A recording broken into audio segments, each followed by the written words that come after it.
Blind ranking CSK's opening pairs. Opening pairs. Yes, 5 பேர் சொல்ல போகிறேன், அதை நீங்கள் பிளைண்ட் ரேங்க் பண்ண போகிறீங்க. No changes allowed. ஓகே, கஷ்டம்தான். Okay. First Michael Hussey and Murali Vijay. நல்ல ஓப்பனிங்.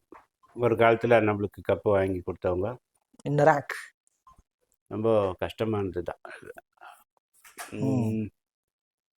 வேறு யார் வருவாங்கன்னு யோசிக்கும் போது இதை வந்து எங்கே கொடுக்குறதுன்றது ஒரு இதை விட பெட்டராக வந்தால் என்ன பண்ணுறதுன்னு. ஓகே, தேர்ட் பிளேஸ் கொடுக்குறேன். Okay, decent. Okay, Ruturaj Gaikwad and Devon Conway.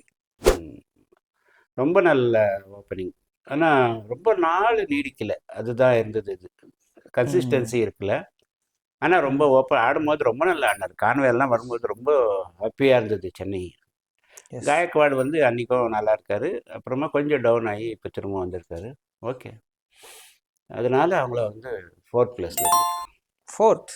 Okay, again Faf du Plessis and Shane Watson.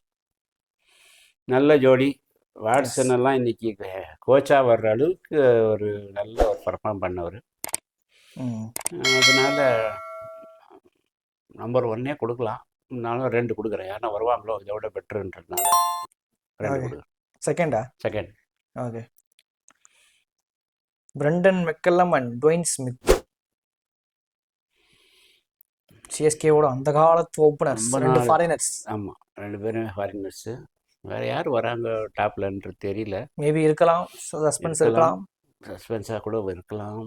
யார் நம்ம ரெய்னாவை பற்றி சொல்லலை, பட் ரெய்னா ஓப்பனர் இல்லை, அவர் கொஞ்சம் மிடில் ஆர்டராக வந்தார் ஃபஸ்ட் ஒன். அப்படி இல்லைன்னா அவர் எப்போவுமே டாப் தான் வரும். அதனால இவங்களை 5th பிளேஸுக்கு கொடுக்குறேன். இந்த last option Ruturaj Gaikwad and Faf du Plessis. ரொம்ப நல்ல ஜோடி. அதனால் இவங்களை பற்றி என்ன சொல்கிறது, நிறைய சொல்லலாம். 2 பேருமே ரொம்ப நல்ல பர்ஃபார்மரு. சிஎஸ்கேக்கு முக்கியமான ஒரு ஜோடியாக இருந்தவங்க. ஐ திங்க் இவங்க ஓப்பனிங்கில் கப்பும் அடிச்சோன்னு நினைக்கிறேன். கப்பும் ஜெயிச்சிருக்கிறோம், கண்டிப்பாக ஜெயிச்சிருக்கிறோம். அதுவும் டூப்ளசிஸ் எல்லாம் ஒரு இடத்துல நின்னார்னா அந்த பக்கம் பால் அடித்தா அது டேஞ்சர் தான்ன்ற அளவுக்கு ஒரு நல்ல ஒரு ஃபீல்டராகவும் இருந்தார். ஸோ கண்டிப்பாக இவங்க வந்து ஸ்டில் அதனால இதுதான் நம்பர் 1 பிளேஸ், இவங்களுக்கு தான் கொடுக்குறோம். ஓகே மக்களே, ஐபிஎல் ஃபைனலில் இந்த 5 பேரில் எந்த பேரை நீங்கள் சூஸ் பண்ணுவீங்க ஓப்பனிங் பேட்டிங்க்குன்னு கமெண்ட்டில் சொல்லுங்கள்.